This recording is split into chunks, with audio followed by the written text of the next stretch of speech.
Ignorer les Écritures, c'est ignorer le Christ.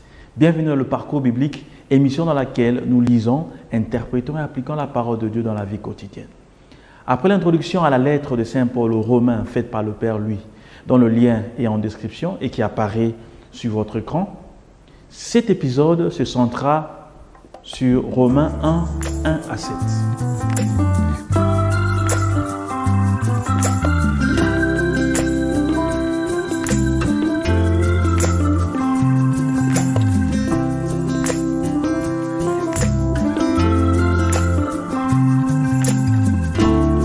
Paul, serviteur du Christ Jésus, apôtre par vocation, mis à part pour annoncer l'évangile de Dieu, que d'avance il avait promis par ses prophètes dans les saintes Écritures, concernant son Fils, issu de la lignée de David, selon la chair, établi Fils de Dieu avec puissance selon l'Esprit de sainteté.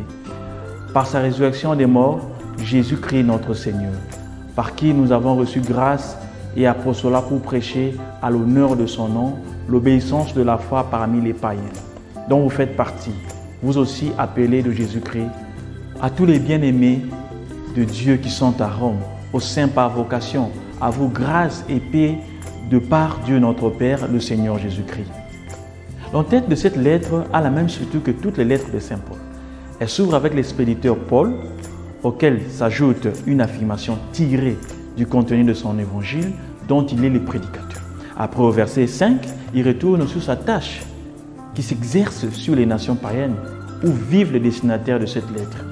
Il conclut avec une bénédiction au verset 7.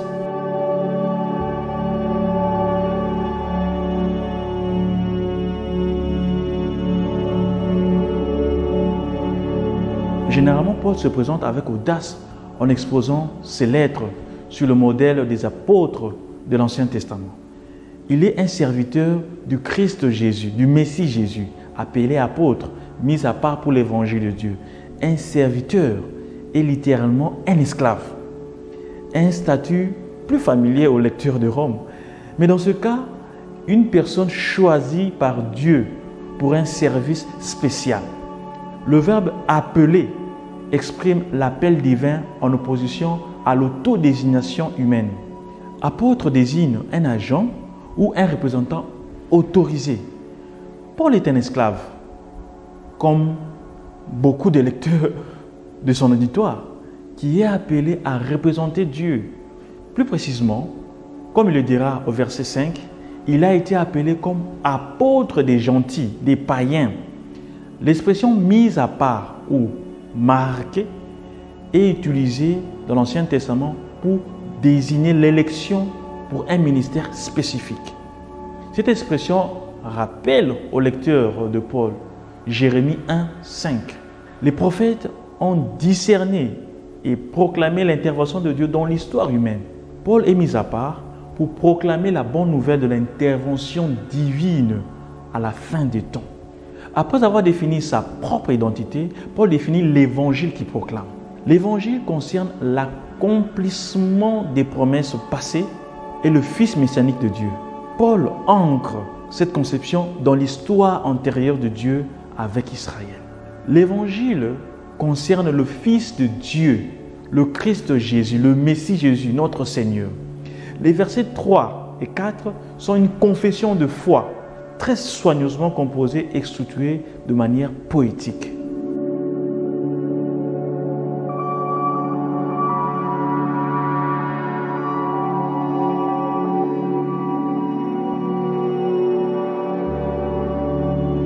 Le centre de la confession affirme que Jésus est le Messie sous deux titres, de la lignée de David et Fils de Dieu. La confession dit une chose sur Jésus de deux manières différentes. La première ligne confesse Jésus comme le Messie davidique, comme l'accomplissement des espoirs messianiques juifs. La deuxième ligne déclare Jésus comme le Messie en termes plus exaltés.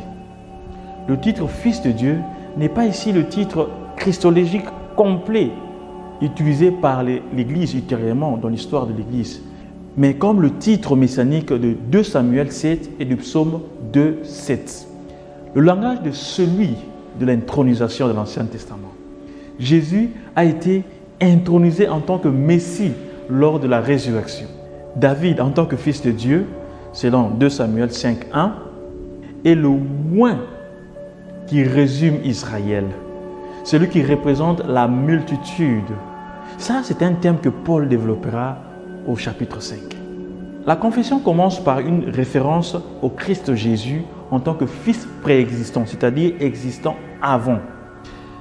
La première phrase concernant son fils indique que celui qui est né de la lignée de David était déjà le fils avant et indépendamment de sa descendance de David. La confession se termine par une déclaration sur la seigneurie de Jésus. Jésus, en tant que fils préexistant et Messie, est le Seigneur du monde. Il est le premier ministre de Dieu, assis à la droite de Dieu et exécutant la volonté de Dieu dans le monde. Le thème de la seigneurie est étroitement lié à la révélation de la justice de Dieu au chapitre 1, versets 16 à 17 et à la reconnaissance future des nations au chapitre 15, 10 à 12. C'est en même temps un thème conçu pour contrecarrer l'idéologie impériale romaine. Jésus est le Seigneur, pas César. La parallèle de « selon la chair » dans la première clause n'est pas « selon l'esprit », mais « selon l'esprit de sainteté ». L'expression est rare, de sorte que son sens précis est difficile à déterminer. Jésus est intronisé comme fils de Dieu en puissance par l'esprit de sainteté. Le mot sainteté n'est utilisé que dans deux autres textes pauliniens, 1 Thessaloniciens 3, 13 et 2 Corinthiens 7, 1. Ces deux textes soulignent l'obligation éthique. L'esprit de sainteté suggère que la puissance impliquée dans la résurrection implique une obligation morale ou la droiture, pour utiliser un mot thématique de Romains.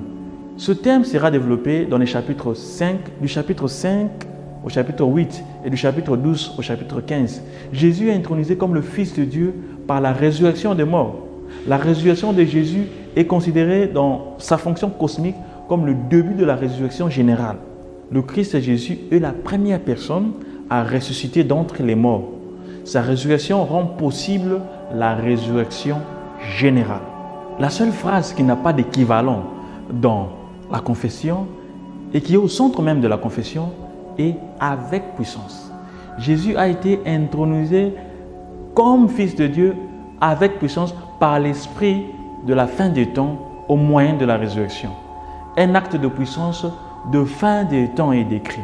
La preuve en est l'inauguration de la résurrection des morts à la fin des temps. Le centre de la confession est une déclaration de la puissance de l'Esprit qui intronise Jésus comme Fils de Dieu et Seigneur. L'accent mis sur la puissance incite l'auditoire de Paul à s'attendre à cette puissance, à ce qu'il signifie et à ce qu'il promet. Paul répond à ces attentes dès le début en déclarant que l'Évangile est une puissance de la fin des temps. Et dans sa bénédiction en affirmant que l'espérance abonde et que l'Évangile se répand grâce à la puissance de l'Esprit. Quelle est donc la fonction de cette confession dans Romains? Dans la correspondance ancienne, une introduction a pour but de présenter l'auteur d'une manière attrayante qui donnera du crédit à ses préoccupations. Souvent, elle présente aussi les sujets qui seront abordés dans la lettre. De toutes les lettres de Paul, seule celle de Romains comporte une confession en introduction. Elle signale donc une chose très importante pour Paul et son auditoire. Paul se présente avec une déclaration confessionnelle destinée à établir un terrain d'entente entre les divers groupes d'églises romaines. Son but est d'être inclusif plutôt qu'exclusif. Il ne s'agit pas d'une preuve décisive d'orthodoxie, mais l'inclusivité de l'Évangile. C'est pourquoi la confession est fondée sur les Écritures d'Israël et est centrée sur le plan christologique. Elle confesse Jésus comme Messie de deux manières différentes. Elle souligne le rôle de l'Esprit à la fin des temps dans l'intronisation de Jésus comme Fils de Dieu et décrit l'activité de l'Esprit comme l'inauguration puissante de la résurrection des morts à la fin des temps. La mission de Paul concerne l'Évangile de Dieu qui consiste en un message sur Jésus en tant que Messie, Christ. Il est le Fils de Dieu, le Messie davidique, dont la messianité et la filiation sont validées par la résurrection. Cette confession théologique, on peut le dire, est aussi une déclaration politique. La bonne nouvelle concerne Jésus et non César. Paul ouvre la lettre en s'adressant au siège du pouvoir romain. Il présente Jésus comme le véritable roi et sauveur du monde entier. Jésus seul est le Seigneur du monde et non pas César. Et nous voyons Paul conclure cette même épître par une affirmation similaire au chapitre 15 du 7e au 13e verset. Il démontre par une séquence soigneusement construite de passages de l'Écriture que le Christ Jésus, issu de la racine de Jessé, gouvernera les païens. Chapitre 15, verset 12. L'espoir du monde, c'est Jésus, pas César. Paul présente Romains comme un défi direct à la proclamation impériale romaine selon laquelle César est le Fils de Dieu et le Maître du monde. Le troisième point de cette entête de Paul consiste à définir sa mission. La seigneurie de Jésus est la base de l'apostolat de Paul, verset 5, et la base de son droit de s'adresser aux églises romaines, verset 6. Paul a été doté du don d'apôtre. La grâce, charis, un des mots préférés de Paul, est rarement utilisé dans le judaïsme. Les Juifs utilisaient miséricorde, eleos, pour interpréter l'activité salvatrice de Dieu. Paul remplace la miséricorde par la grâce. Il est le premier théologien du début du christianisme à l'utiliser de manière technique pour interpréter la signification du salut. La grâce interprète le salut de Dieu comme un don qui n'a rien à voir avec l'activité humaine. De même, la fonction d'apôtre est un don non mérité par Paul. Le but du don d'apôtre est de susciter l'obéissance de foi. Paul utilise à nouveau la même expression au chapitre 16, verset 26, pour décrire le but de sa prédication. Cette expression, propre à Romains, signifie l'obéissance qui consiste dans la foi et l'obéissance qui est le produit de la foi. Pour Paul, la foi et l'obéissance sont étroitement liées et interchangeables. L'obéissance ne s'exerce qu'à partir de la foi et la foi ne devient qu'une réalité que dans l'obéissance. L'expression obéissance de la foi a un but argumentatif en romain. Elle marie les deux mots d'ordre de deux groupes majeurs en tension à Rome. La foi était le mot d'ordre des chrétiens païens. L'obéissance, à son tour, était le slogan des chrétiens juifs. En outre, sous la toile de fond de l'obéissance de la foi dans la littérature juive, elle porte une autre signification. La fidélité à l'alliance du peuple de Dieu, Israël, est désormais possible sans assumer l'identité de ce peuple. Faire du but de son apostolat la foi qui est obéissance unifie les deux peuples, les deux théologies qui sont en tension parmi les églises locales de Rome. Il y a un seul peuple de Dieu qui exprime l'obéissance par la foi et la foi par l'obéissance. En définitive, nous pouvons faire appel à une histoire de connaissance personnelle, comme dans ses autres lettres. Paul s'appuie sur ce que lui et les Romains partagent, la même foi, les mêmes valeurs. Cette introduction abonde en symboles de foi importants qui construisent la communauté. L'Évangile, le Christ Jésus, Dieu, le Saint-Esprit, les prophètes, les Écritures, David et l'apostolat qui vient de Dieu. Le point de départ de Paul est que nous sommes un dans la foi et que nous appartenons à la même communauté de foi.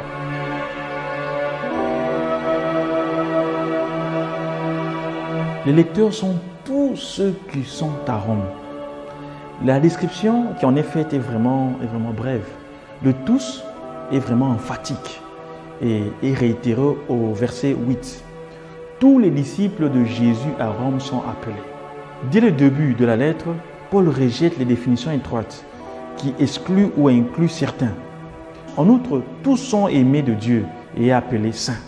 Dans l'Ancien Testament, Dieu est représenté comme celui qui appelle et aime un peuple. Les croyants romains, tous sont un tel peuple.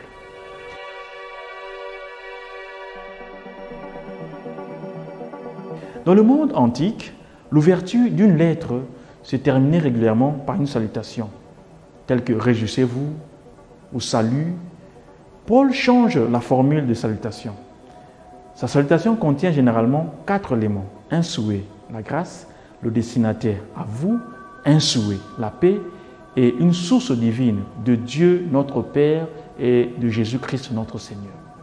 L'utilisation de la grâce charis dans une salutation est sans équivalent. Et paix, shalom, est la salutation standard en hébreu. L'expression grâce et paix est une création spécifiquement paulinienne. Paul combine son terme théologique distinctif grâce avec la salutation hébraïque de paix pour former une propre salutation religieuse. Une autre création paulinienne est l'ajout de la source divine de la salutation. Paul proclame aux églises de Rome les dons du salut rendus disponibles par Dieu à travers le Christ Jésus.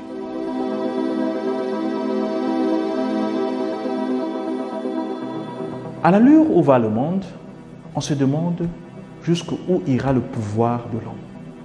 La course au pouvoir et au contrôle oppose nation contre nation, race contre race, religion contre religion, tribu contre tribu, idéologie contre idéologie, et ceci même au sein de l'Église. L'humain se prend pour le maître du monde. Personnellement, ces 7 puissants versets de la lettre de Paul aux Romains me rappellent que Dieu, à travers le Christ Jésus, reste le Seigneur et Maître de l'univers. Tous les Césars de notre ère, de notre temps disparaîtront, mais celui qui nous a précédés demeurera toujours.